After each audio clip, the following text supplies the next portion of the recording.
এটা ভালো করে পেকে গেলে আমি আমড়াটা সেদ্ধ করে রেখেছিলাম, আমড়ার চাটনি করছি। এটা আমড়াটা আমি আগেই সেদ্ধ করে নিয়েছি। এটা চিনি নুন দিয়ে ভালো করে সেদ্ধ করেছি, হলুদও দেওয়া যেতে পারতো, আমার মনে নেই। চিনি নুন আর হলুদ দিয়ে আমি আমড়াটাকে ভালো করে সেদ্ধ করে নিয়েছি কুকারে। কাঁচা আমড়া ছিল, একটু থেতো করে নিয়েছিলাম। কড়াইতে সর্ষে, কালো সর্ষে, কাঁচা লঙ্কা, দারচিনি ফোড়ন দিয়ে দিয়েছি। এবার এটা আমি ঢেলে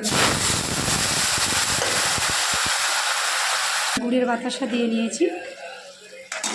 কিছুটা পরিমাণ আমুল দুধ আর কিছুটা পরিমাণ টক দই আমি নিয়েছি।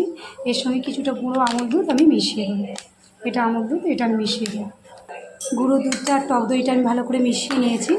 এটা আমি আমড়ার মধ্যে দিয়ে দেবো, যেটা টেস্টটাকে খুব ভালো এনহ্যান্স করবে, মানে বাড়িয়ে দেবে।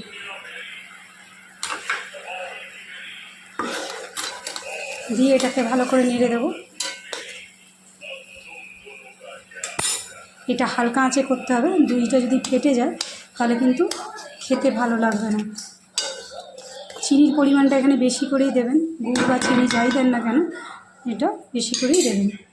এটা প্রায় হয়ে এসেছে, আমি এবার এটা নামিয়ে দেবো। তো এই আমার আমড়ার চাটনি আজকের মতো রেডি হয়ে গেছে। আমি আমার শ্বশুরবাড়িতেই প্রথম খেয়েছিলাম, তো খেতে খুব অসাধারণ লেগেছিল, সেই জন্য বানিয়ে দেখালাম। দুধ দিয়ে এটা করে, আমি এখানে গুঁড়ো দুধ ইউজ করেছি। ওরা দুধ আর টক দই মিলিয়ে করে। দইটা খুব বেশি টক হলে কিন্তু খেতে ভালো লাগবে না। এটা ঘরে পাতা দই হলে ভালো হয়, যেতে টকের পরিমাণ একটু কম থাকবে।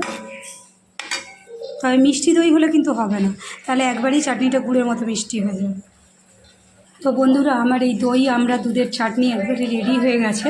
আপনারা বাড়িতে বানিয়ে খাবেন, সত্যি বলছি অসাধারণ খেতে লাগে। আমি এটা সার্ভ করে দেবো।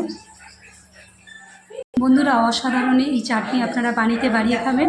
আমড়ার চাটনি, এটা দই দুধ আর আমড়া দিয়ে চাটনি করেছি, খুবই ভালো খেতে। আপনারাও বানিয়ে এইভাবে ফেলুন।